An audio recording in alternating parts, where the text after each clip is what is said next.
Hello friends, आपके अपने channel Sharma officially alter preparation में मैं आपका स्वागत करती हूँ। और आज हम बात करेंगे अधगम का वक्र। अधगम का वक्र, ठीक है ना। तो आप मेरे चैनल को सब्सक्राइब कीजिए, लाइक कीजिए, कमेंट कीजिए और वीडियो को एंड तक ज़रूर देखें। मेरा टेलीग्राम चैनल भी है, आप उसको ज्वाइन कीजिए, उसकी लिंक आपको डिस्क्रिप्शन बॉक्स में मिल जाएगी। आप देखिए, अधगम का वक्र हमारा टॉपिक है आज का। अधगम के वक्र सीखने की मात्रा, गति, उन्नति, अवनति को दर्शाते हैं। अधगम के जो वक्र होते हैं वो सीखने की मात्रा, गति, उन्नति, अवनति को दर्शाते हैं। अधगम की प्रक्रिया में यह वक्र लक्ष्य की ओर बढ़ाने का प्रतिपादन करता है। अधगम का जो वक्र होता है वो हमें हमारे लक्ष्य की ओर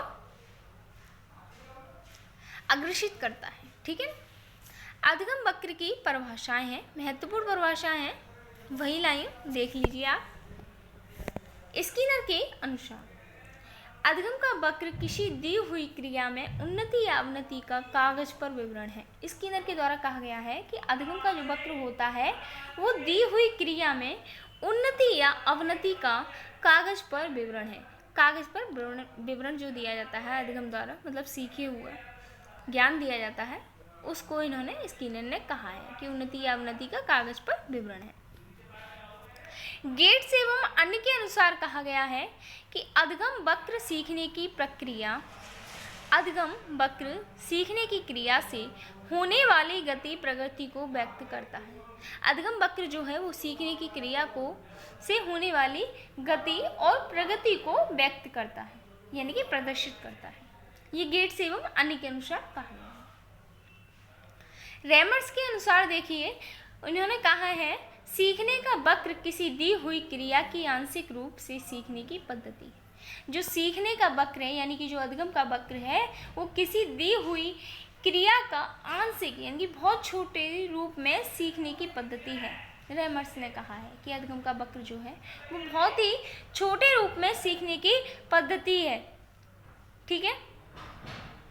सीखने के वक्र की विशेषताएं हैं, कुछ देख लीजिए। उन्नति की गति समान नहीं होती है। सीखने के वक्र में उन्नति की जो गति होती है वो समान नहीं होती है। प्रारंभिक अवस्था में अंतिम अवस्था की तुलना में उन्नति की गति बहुत अधिक होती है। प्रारंभिक अवस्था में अंतिम अवस्था की तुलना में उन्नति की गति जो होती है बहुत ही अधिक होती है। प्रारंभ में गति तीव्र होती है, पर यह सार्वभौमिक विशेषता नहीं है। सीखने का जो वक्र होता है उसकी जो स्टार्टिंग में जो गति होती है वो तीव्र होती है, यानी कि बहुत तेज होती है, पर यह सार्वभौमिक विशेषता हमारी नहीं होती है। यहाँ पर चौथा है हमारा, चौथी विशेषता है सीखने में प्रतिदिन उतार चढ़ाव आता रहता है। सीखने में प्रतिदिन उतार चढ़ाव आता है, पर सीखने की प्रगति एक निश्चित दिशा में होती है। सीखने में प्रतिदिन उतार चढ़ाव तो आता रहता है, लेकिन सीखने की प्रगति जो होती है वो एक निश्चित दिशा में होती है। अब देखिए, वक्र के उतार चढ़ाव के कारण हैं, वो भी जान लीजिए। पहले उत्तेजना आएगी, फिर थकान, फिर प्रोत्साहन, फिर संतुलन बना रहेगा। पहले एक्साइटमेंट में हम सारा काम करते हैं, फिर थक जाते हैं, फिर प्रोत्साहन होते हैं, फिर संतुलन हमारा बन जाता है। तो उसी के हिसाब से हमारा अधगम का वक्र होता है। पहले उत्तेजना आएगी, फिर थकान होगी, फिर प्रोत्साहन होगा, फिर संतुलन बन जाएगा, ठीक है। अब देखिए अधगम वक्र के प्रकार। अधगम वक्र के कितने प्रकार होते हैं? तो अधगम वक्र के 4 प्रकार होते हैं। पहला है सरल रेखीय अधगम वक्र। सरल रेखीय अधगम वक्र के अंतर्गत क्या आता है देख लीजिए। सरल रेखीय अधगम वक्र, अधगम की प्रक्रिया में सरल रेखीय वक्र, अधगम की प्रक्रिया में सरल रेखीय वक्र, त्वरण वक्र, निष्पादन वक्र तथा समान उपलब्ध वक्र को कहते हैं। अधगम की प्रक्रिया में जो सरल रेखीय वक्र होता है वो त्वरण वक्र, निष्पादन वक्र तथा समान उपलब्ध वक्र को कहते हैं, ठीक है ना। नेक्स्ट देखिए सेकंड, अधगम की प्रक्रिया में इस वक्र के साथ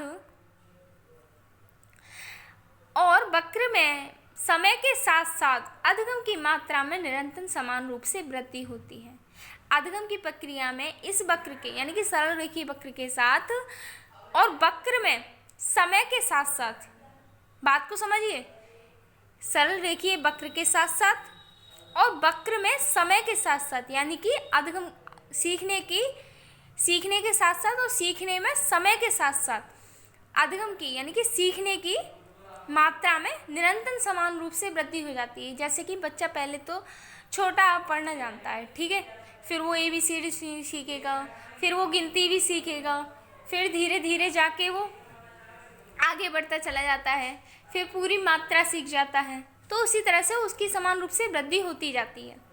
अब देखिए, इस प्रक्रिया के बीच में किसी भी प्रकार का परिवर्तन संभव नहीं है। सरल रेखीय प्रक्रिया जो है, सरल रेखीय अधिगम वक्र की प्रक्रिया जो है, उसके बीच में किसी भी प्रकार का परिवर्तन संभव नहीं है। ठीक है, ये सरल रेखीय अधिगम वक्र का चिन्ह है। ठीक है, ये इसका चित्र है, आप देख लीजिए। ये है हमारा सीखने का वक्र, धीरे धीरे सीधा जा रहा है, गति पे अपनी बढ़ता चला जा रहा है, चला ही चला जाएगा। ठीक है ना, तो ये हमारा सरल रेखीय वक्र हो गया। अब देखते हैं हम उन्नतोत्तर वक्र, धनात्मक वक्र, इसका ये चित्र है। ठीक है, अधिगम की प्रक्रिया में धनात्मक वक्र में सबसे पहले समय के साथ साथ अधिगम की मात्रा में वृद्धि होती जाती है। पहले देखिए ये वृद्धि हो रही है, ठीक है, लेकिन इसके समय के पश्चात क्या होता है, लेकिन इसके पश्चात समय तो बढ़ता है, लेकिन अधिगम की मात्रा में कमी हो जाती है। ठीक है, तो यहाँ पर समझिए बात को कि अधिगम की प्रक्रिया में जो धनात्मक वक्र में सबसे पहले समय के साथ साथ तो अधिगम की मात्रा में वृद्धि होती जाती है, लेकिन समय के पश्चात समय तो बढ़ता है, लेकिन अधिगम की मात्रा में कमी आ जाती है। क्या आ जाती है? कमी आ जाती है। अधिगम की प्रक्रिया में कभी कभी यह वक्र रेखा पठार का रूप कर लेती है। अधिगम की प्रक्रिया में जो उन्नतोत्तर वक्र होता है वह कभी कभी रेखा पठार का रूप ले लेती है, ऐसे। ठीक है, इस टाइप से। अब देखिए नतोदर वक्र या ऋणात्मक वक्र। अधिगम की प्रक्रिया में नतोदर वक्र रेखा के अधीन अधिगम प्रक्रिया की मात्रा समय के साथ साथ निरंतर वृद्धि को प्राप्त होती रहती है। अधिगम की प्रक्रिया में नतोदर वक्र रेखा के अधीन अधिगम प्रक्रिया की मात्रा समय के साथ साथ यानी कि समय के साथ साथ निरंतर वृद्धि को प्राप्त हो जाती है। जैसे जैसे समय बढ़ता जाता है और वह नतोदर वक्र के द्वारा हमारे अधिगम में वक्र में वृद्धि होती जाती है। इसका दूसरा तथ्य है, इस प्रक्रिया में परिवर्तन तो होता है, जो नतोदर वक्र है इसमें परिवर्तन तो होता है, लेकिन यह परिवर्तन केवल और केवल वृद्धि प्रदर्शित करता है।